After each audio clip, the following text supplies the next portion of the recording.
We're looking at a really interesting area today, and it's one arranged for you by the experts at my tax accountant. Well, a very well-regarded firm here in the UK, That's right. our focus. Well, it's understanding the tax implications if you're thinking about splitting the title deeds to a property, here in the UK specifically. Hmm. Now, what does that actually mean, splitting a title deed? It's essentially dividing the legal ownership of one single property into two, maybe more separate titles. Yeah. Think about maybe selling off a chunk of your garden, perhaps developing part of a larger plot, or even transferring a section of your property within the family. Those are common scenarios, yes. It might sound pretty straightforward, but believe me, this process, it can have some, well, quite significant tax consequences that you really need to get your head around. Absolutely. Ignoring them could lead to some unwelcome surprises down the line. Exactly. While legally dividing your property is, one thing, the taxman, HMRC, they view it as a pivotal moment. It has potential impact on your liabilities. Right. We'll be primarily discussing stamp duty land tax, SDLT we often call it, capital gains tax, CGT, and also income tax. Okay.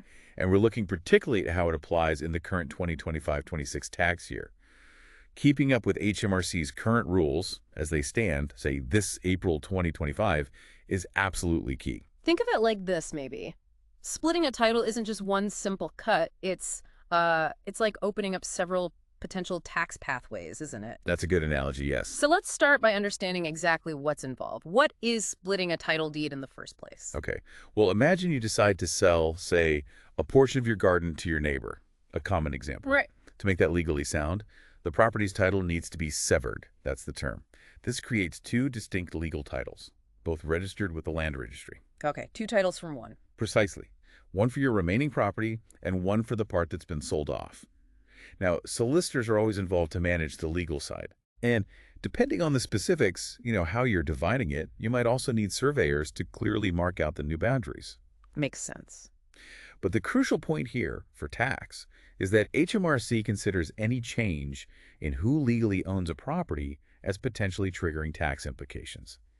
And splitting a title definitely counts. Okay, so it's that change in ownership that flags it for HMRC. But why is that the case, even if you're not making a traditional sale of the whole property? That's a really insightful question.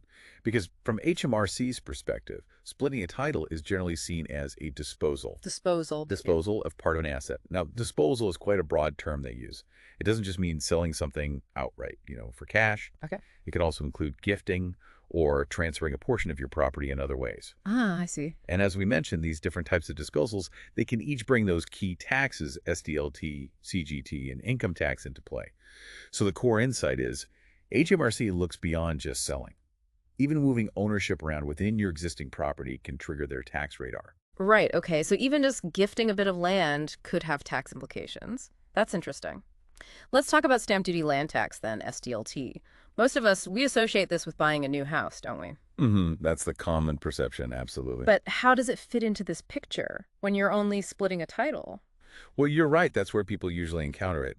But SDLT isn't actually limited to buying an entire property. It can certainly apply when you transfer part of a property after splitting the title. Really? How? Well, if you sell a section of your land, the person buying it will likely be liable for SDLT based on what they pay for it, the purchase price. Okay, so the buyer pays. Usually, yes. For the current 2025-26 tax year, the SDLT rates for residential properties work on a tiered system. So there's no tax to pay on property values up to £250,000. Right. It then goes up to 5% on the portion between £250,001 and £925,000. Then it's 10% between $925,001 and $1.5 million, and finally 12% on any value above $1.5 million. Okay, those are the current thresholds. Yes, those are the current ones. You can find them on gov.uk. Okay, good to know those thresholds. Now, you mentioned gifting earlier. What if you say, gift a piece of land, maybe to a family member? Does SDLT still potentially apply even if no money changes hands? Surprisingly, yes, it can. Even with a gift of land, SDLT might still be triggered if there's an outstanding mortgage on that specific portion of the property being gifted. A mortgage. How does that work? Well, in tax terms, this outstanding debt is considered consideration. That's the key word here. Consideration. Okay. And consideration in this specific tax context doesn't just mean money changing hands. It can also refer to the value of a debt, like a mortgage, that the recipient effectively takes on. Ah, right. So they take on the responsibility for that bit of the mortgage. Exactly. So if you gift, say, a plot of land worth £200,000, but it still has a £100,000 mortgage attached to it, the person receiving the gift could potentially face SDLT on that £100,000 mortgage value. Wow. Okay. That's definitely something to watch out for. It really is. Given how specific HMRC rules can be around this, it's always wise to get advice from a solicitor to understand the SDLT implications for your particular situation. Definitely sounds like it. Okay, let's move on then. Capital gains tax, CGT. I often think of this as sort of the tax that kicks in when your property has increased in value. The profit problem, maybe? That's a useful way to put it, yeah. CGT becomes relevant when you split a title and then sell or transfer part of your property that's worth more now than what you originally paid for it, or its value when you first acquired it. Right, the gain. Exactly.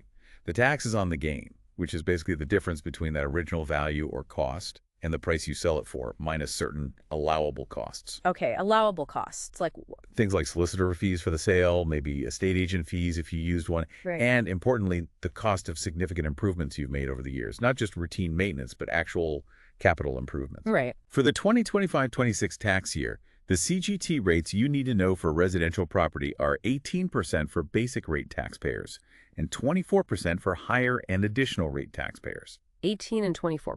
That's for residential property. For other types of assets, the rates are lower 10% and 20% respectively. Again, this info's on gov.uk, but the crucial insight here, I'd say, is to meticulously track all those improvement costs. People often overlook them, but they can significantly reduce your taxable gain. Good tip. Okay, let's take a quick example maybe. Say you bought a place for £200,000 and now the whole thing's worth £400,000. If you split the title and sell, say, half of it for £200,000, what kind of CGT might you be looking at? Just roughly. Okay, let's break that down.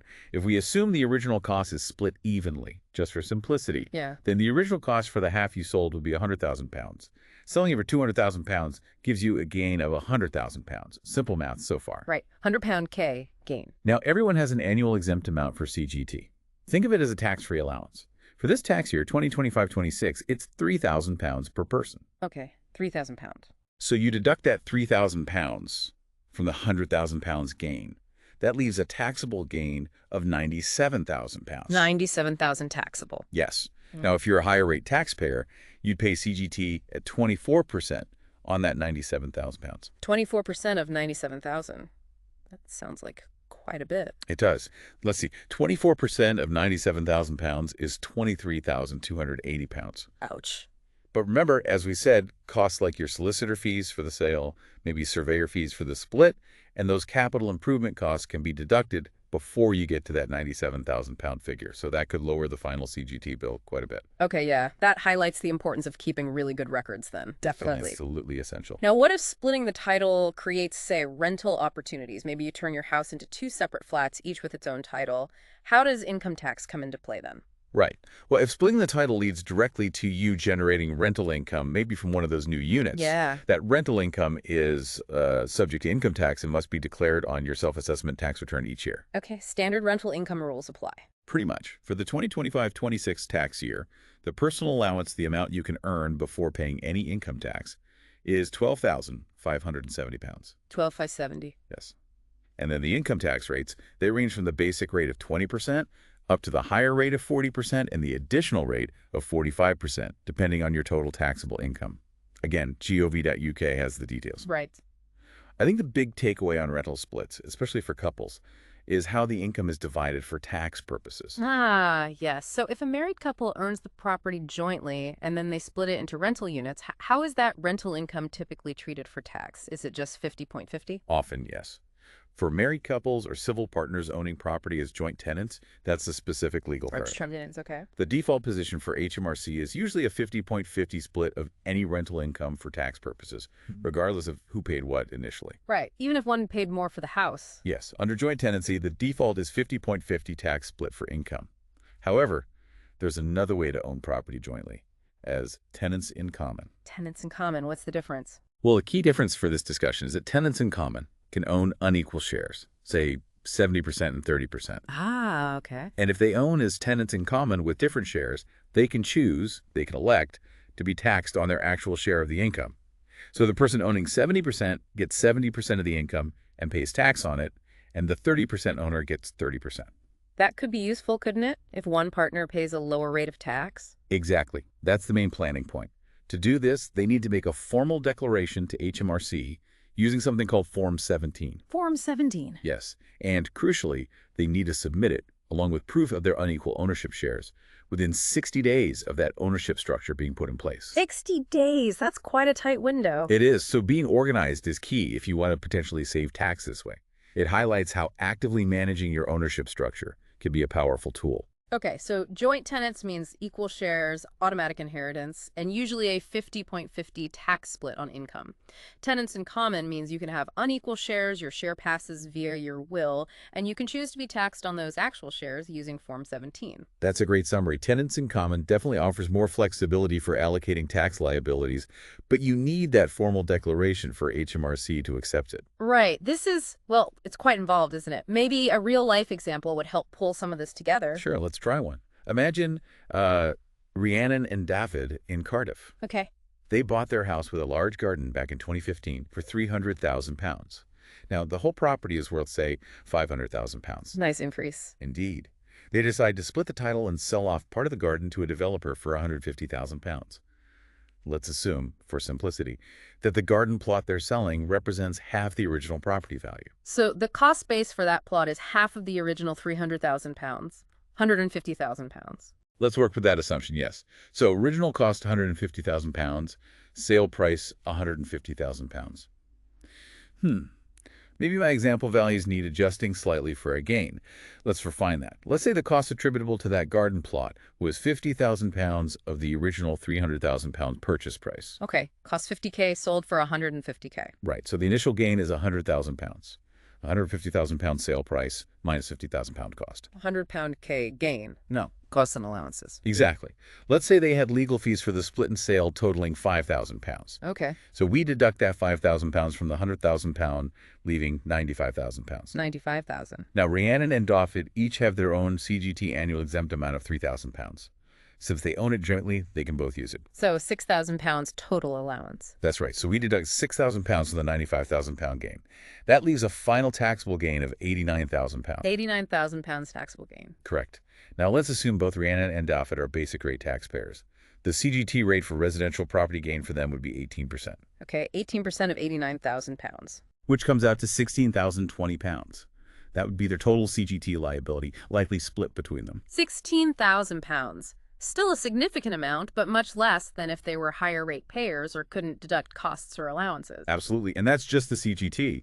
The developer buying the land would likely have SDLT to pay on the £150,000 purchase price as well. Right. And if Rhiannon and David had gifted that land instead, maybe with a mortgage on it. Then, as we discussed, the recipient might have faced an SDLT bill based on the mortgage value, and Rhiannon and David could still potentially face CGT on the gain, even though no money changed hands for the land itself.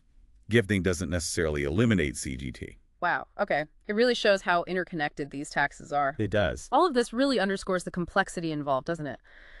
As we start to wrap up, what's the key message you'd want to leave with someone considering splitting their property title from a tax perspective?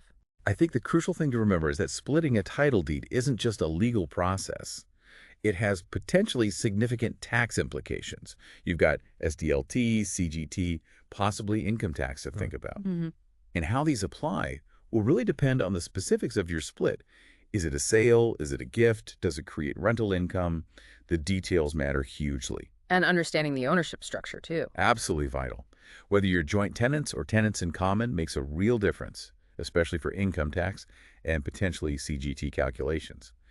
And as we've stressed, keeping meticulous records of all costs related to the property purchase price, improvement costs, fees that can make a real difference in potentially reducing your capital gains tax liability down the line. That seems like really solid advice. Keep those receipts. Definitely. Well, this has been a really useful overview of some of the key tax considerations. And as we mentioned at the start, this discussion was arranged for you by the experts at My Tax Accountant. So, if you are considering splitting a property title and you want personalized advice, something tailored specifically to your situation, we'd highly recommend reaching out to them directly. You can find more information and contact details for my tax accountant online quite easily. Yes, I'd echo that. Yeah. Speaking with professionals who really specialize in this property tax area, it's probably the best way to ensure you navigate these complexities effectively and, well, avoid any nasty, unexpected tax burdens in the future. Excellent point. Thanks very much. My pleasure.